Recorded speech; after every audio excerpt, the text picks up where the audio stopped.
ரூபாய் 10 லட்சத்திற்கு ஏலம் போன ஒரு மாம்பழம். யாழ்ப்பாணம் கோவிலில் சுவாரஸ்யம்.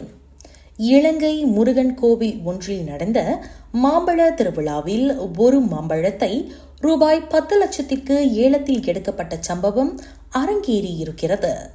மாம்பழத்தின் அடிப்படை தொகையாக ரூபாய் 10,000 நிர்ணயிக்கப்பட்டு ஏலம் தொடங்கப்பட்ட நிலையில் கண்களை மூடி திறப்பதற்குள் ரூபாய் 6 லட்சம் வரை உயர்ந்தது. இறுதியாக ரூபாய் 10 லட்சத்திற்கு ஏலத்தில் எடுக்கப்பட்டிருக்கிறது. யாழ்ப்பாணம் அருகே நாகர்கோவில் வடக்கு முருகையா தேவஸ்தான திருவிழா ஆகஸ்ட் 8ஆம் தேதி தொடங்கி நடைபெற்று வருகிறது. கோவிலில் மாம்பழ திருவிழா கோலாகலமாக நடந்தது.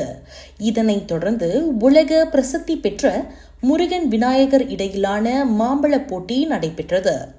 அதில் உலகை முதலில் சுற்றி வந்து மாம்பழத்தை பெறுவது யார் என்ற சரித்திர போட்டியை பிரதிபலிக்கும் நாடகம் நடத்தப்பட்டது.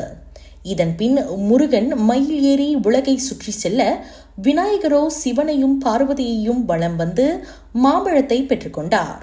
இந்த சடங்குகள் முடிவடைந்த பின் மாம்பழத்தை கோவில் நிர்வாகிகள் ஏலம் விட்டு அறிவித்த சில நிமிடங்களில் ஏலத்தின் தொகை ரூபாய் 6 லட்சத்திற்கு சென்று நின்றது.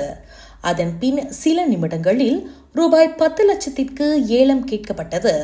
இறுதியாக ரூபாய் 10 லட்சத்திற்கு மேல் ஏலம் கேட்க யாரும் முன்வரவில்லை.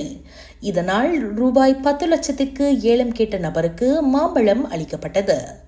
இதனால் ஒரு மாம்பழம் ரூபாய் 10 லட்சத்திற்கு ஏலத்தில் வாங்கப்பட்டது பலருக்கும் ஆச்சரியத்தை ஏற்படுத்தியது. அண்மையில் இலங்கை யாழ்ப்பாணம் ஸ்ரீ சிவசுப்பிரமணியர் கோவிலில் நடைபெற்ற மாம்பழ திருவிழாவில் ஒரு மாம்பழத்தை ரூபாய் 4.6 லட்சத்திற்கு பிரான்ஸ் நாட்டை சேர்ந்த பக்தர் ஏலம் எடுத்திருந்தது குறிப்பிடத்தக்கது.